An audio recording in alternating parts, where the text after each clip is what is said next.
heart is the best reason to be immortal. The ship's ramp opens and we descend with the cargo. And then we spotted someone walking towards us, calm and serene, as if the person was walking there casually. The stranger salutes us and says, "Welcome to my world. I am your employer. I see, the mission was a success." "Success?" I say angry. "I lost my dad and friends. I don't see any success." Dore turns to me and holds me and says to calm down. "Gilo, stop! I am the negotiator here." And turns to our employer and goes on saying, "Listen, sir, here's what you asked us. As mercenaries we only care about the money, and we lack the rest of the payment. As you recall, we only received a small portion of the agreed amount. True, it was a generous one, but still a small portion in respect of the full payment you promised us. So please pay us, and we'll forget our bad luck." The man watches in silence for a few moments. He has a peculiar expression, a mixture of happiness and sadness. He looks at the ground thoughtfully and says, "I will not pay you." "Are you fucking kidding me?" says Zana. Doris starts laughing nervously and I clench my fists. Doris says, "Be reasonable, sir. You're not in the best position to negotiate. You can see why, right?" Medea exclaims, "If I wanted, I'd kill you. You would not see it coming." And I said, "Yeah, and we keep your treasure." He says with a sarcastic and amused smile, "You can't kill me. And the code? The code to open this strongbox only I know. And besides, you don't even know what you were going to take. Maybe it's a box full of nothing." Dore is losing his cool and says, "This guy is fucking kidding me. Who are you anyway? Are you a one-man army or what?" The man looks at us scornfully and says, "Currently, I call myself a space trunk, but lately I've been living here in this derelict world." "Oh, I see. You must be a son of a prison bitch who returned home, right?" Dora says. The air is getting pretty aggressive and we are all on the verge of losing patience and going into war mode. But he still looks entertained and says, "I'm the old boss of Tavis Corp. I know it's hard for you to believe this." And he goes on, "When we meet new people and lie about who we are, and if the relationship with these people is short-lived, they never know about the lie. If the relationship is long-lasting, they will find out. So is the reality. From our perspective, life seems transitory, so it seems real. But at infinity, giving enough time, it will seem like a lie." "What are you talking about?" asks Dore, and the space bomb continues. "While Tavis Corp was building this structure, this egg world, it was also committed to develop technology to achieve immortality. All mega corporations are interested in some sort of longevity. After the bankruptcy of my company, I secretly restarted the development of immortality tech, and the endeavor was worth it.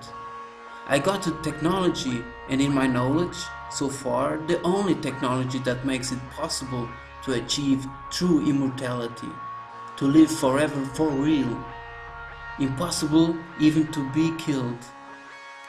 Even though Erebus beat me in the race to colonize the outer planets for inventing more powerful propulsion systems, I developed the technology to be immortal. I am immortal, and you cannot do me any harm."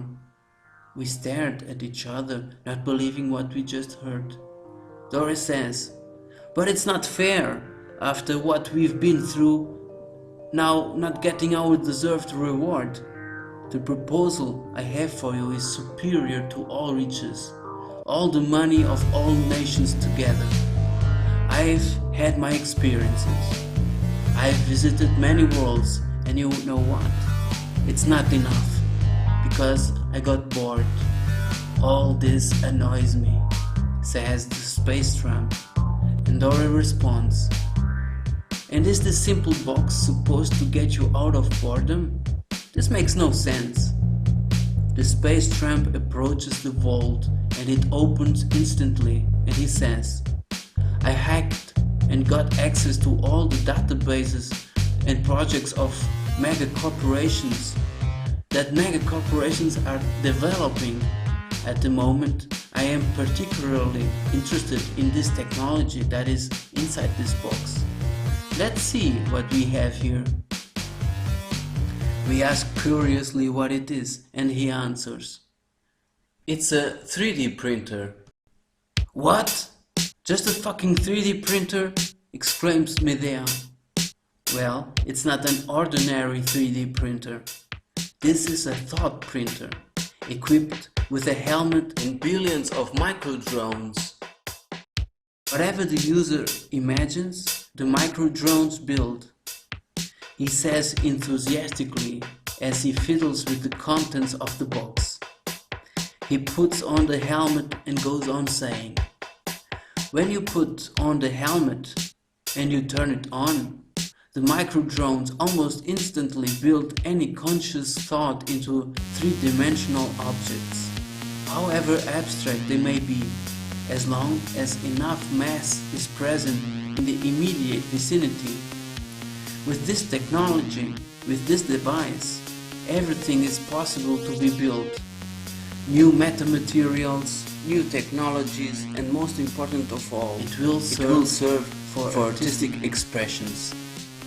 Everything from a big scale to micro scale at the molecular level is possible to be manufactured. Say it ain't cool. This is awesome to finally express myself, my artistic daydreams.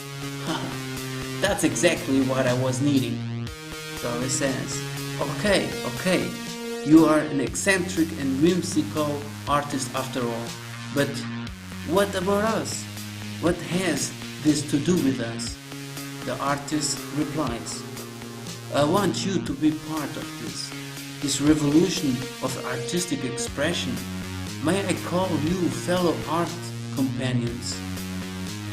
Medea says, but we are space bikers, we are mercenaries. Art tells us nothing. Why us?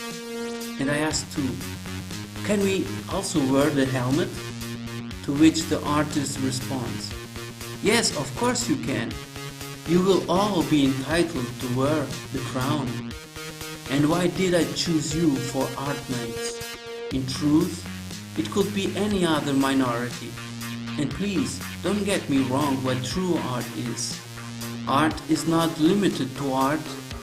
You are part of the fringes of this human existence, and no revolution happens by the majority. All revolutions happen by the minority. It is the seed that germinates in the ground, and not the ground that germinates in the seed. The minority is represented by the seed. The majority is represented by the ground. If the majority were the seed, we would never feel any change. We, who are here, are the seed. This device, the thought printer, is the germ. This world around us is the fruit. Let this bulb protect and feed the seed, so that it may yield many more fruits for everyone to reap.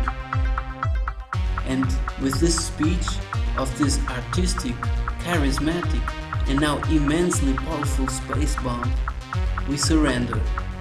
And that's why I, Jiro Shakil, imagine this story.